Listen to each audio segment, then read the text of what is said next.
انسانیت بھول چکی تھی کہ حضور کی آمد سے توحید کا درس دوبارہ زندہ ہوا۔ ایک اور چیز ہم نے جو بیان کی تھی وہ علم دنیا سے ختم ہو چکا تھا اور جہالت غالب آ چکی تھی۔ حضور نے آ کر علم کی روشنی کو پھیلایا۔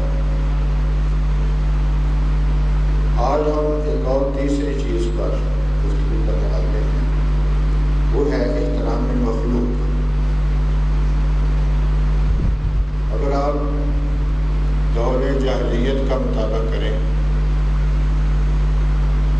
تو اس رزلٹ پر آپ پہنچیں گے کہ اس وقت انسانیت کی بڑی تذلیل تھی۔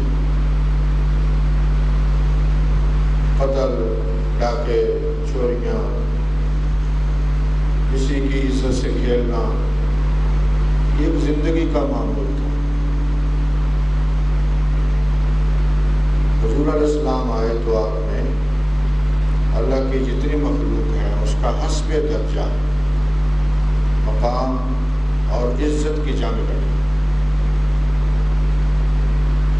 حتیٰ کہ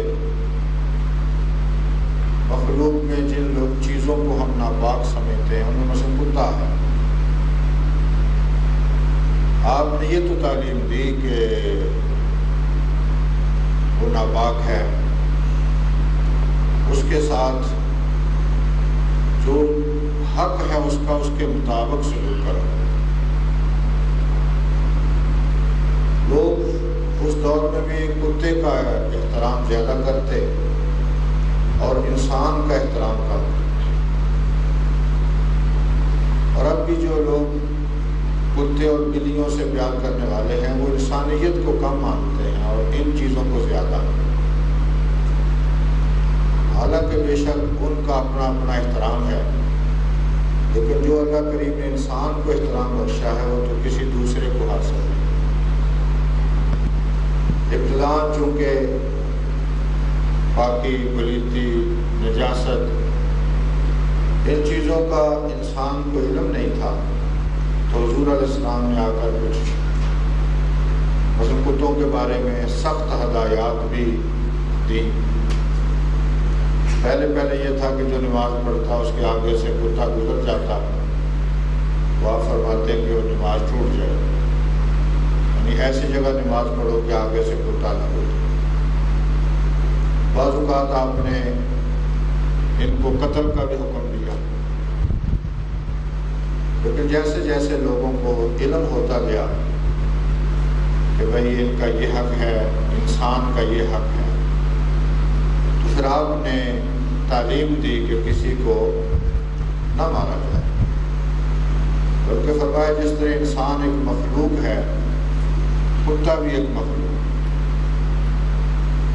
اسی لیے ہم اہل علم کے مطالعہ کے محتاج ہوتے ہیں۔ اب کوئی آدمی مثلا کوئی حدیث پڑھ لے کہ لکھا ہو کہ کتے کو مار دو، تو اب اس کا چونکہ صحیح صورتحال سے وہ آدمی آگاہ نہیں ہوتا تو اسی کو لے چلے گا۔ ایسا معاشرہ کہ جس معاشرے میں کتوں کا احترام ہو، انسانیت کا احترام ختم ہو جائے، وہاں پر پھر ہنگامی حالات میں ایسی تعلیم دینا پڑتی، ورنہ عام معمول کی زندگی میں یہ حکم نہیں، بلکہ آپ نے حفاظت کے لیے کتا رکھنے کی اجازت دی۔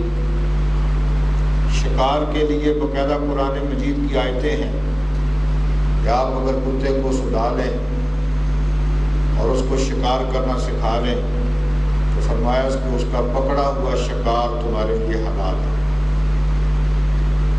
اسی سے علماء نے ہمیں سبق دیا کہ اگر کتا بھی علم حاصل کر لے تو دوسرے کتوں سے ممتاز ہو جاتا ہے، تو علم انسان کو دوسروں سے جہالت سے نکال دیتا ہے۔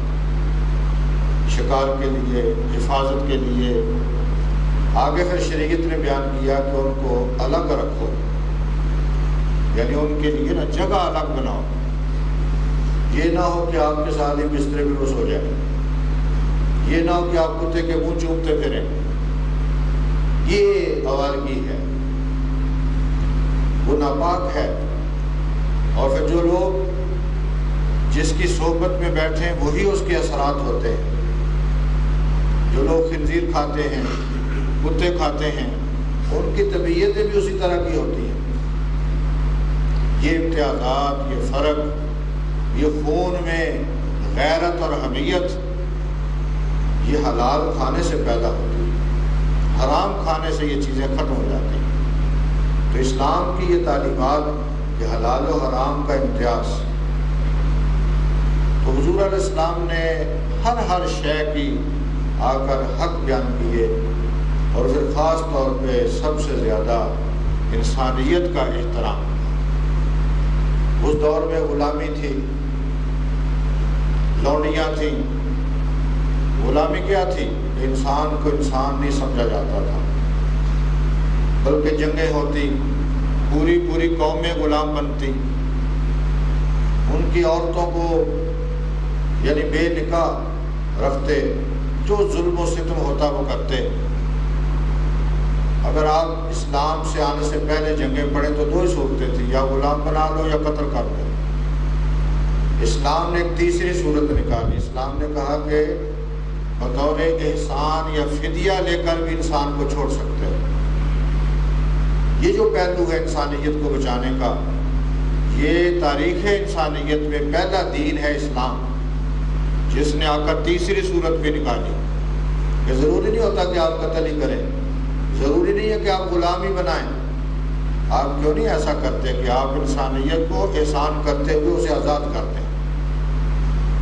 اور اگر آپ قرآن مجید کے ان مقامات کا مطالعہ کریں جہاں اسلام نے آزادی کا حکم دیا، مثلا کسی آدمی سے خاتون قتل ہو جائے، اسلام کہتا ہے کہ اس کی ایک صورت ہے کہ غلام آزاد کرو۔ کفارہ زہار کہتے ہیں کہ بیوی کو ماں، بہن، جو محرمات ہیں جن کے ساتھ نکاح حرام ہے، ان کے ساتھ تشبیہ دینا، تشبیہ کے بغیر نقصانیت، تشبیہ آدمی دے گا پھر نقصان ہوتا ہے۔ بیوی کو ماں نہیں کہنا چاہیے، بہن نہیں کہنا چاہیے، لیکن اگر آپ تشبیہ دیتے ہیں کہ تیری پشت میری ماں کی طرح ہے، تیرا سال میری ماں کی طرح ہے، اس طرح کی تشبیہات دینے سے اسلام نے منع کیا، اور ایسا کرنے سے کفارہ زہار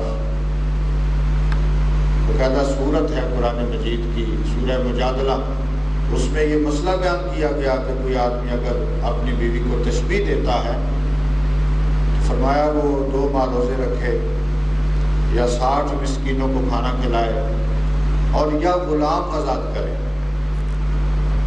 آپ قسم کا کفارہ پڑھیے۔ ایک آدمی نے قسم اٹھائی، مثلا غلط قسم اٹھا بیٹھا کہ میں فلاں کے ساتھ، اپنے بھائی کے ساتھ گفتگو نہیں کروں گا، یہ غلط قسم۔ اسلام کہتا ہے کہ ایسے قسم کو توڑ دو اور کفارہ دو۔ کفارہ کیا ہے؟ 10 مساکین کو کھانا کھلاؤ، یا 10 کو کپڑے دو، یا تم غلام آزاد کرو، اور اگر یہ طاقت نہ ہو تو پھر 3 دن انسان روزہ رکھ لے۔ اگر آپ یہ ساری قرآن کی آیتیں اکٹھی کریں تو آپ کو سمجھ آئے گی کہ ہر جگہ پر اللہ پاک کہتے ہیں کہ لوگوں کو غلامی سے نکالو۔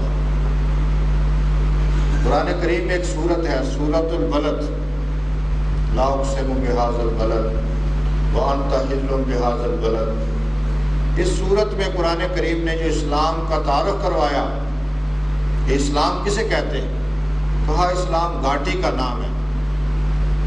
آپ نے دیکھا ہوگا اوپر جانا ہو تو زور لگتا ہے، اور نیچے آدمی چھلانگ لگا کے بھی آ سکتا ہے۔ اگر انسان نے اللہ کا قرب پانا ہے تو محنت کرنا پڑتی ہے۔ گناہگار ہونے کے لیے تو کئی مصیبتیں آدمی جیت سکتا ہے۔ تو اسلام نے تعارف کروایا کہ اسلام دین کیا ہے، تو ایک لفظ میں کہا، لوگوں فک و رقبہ، غلاموں کو آزاد کروانا اسلام۔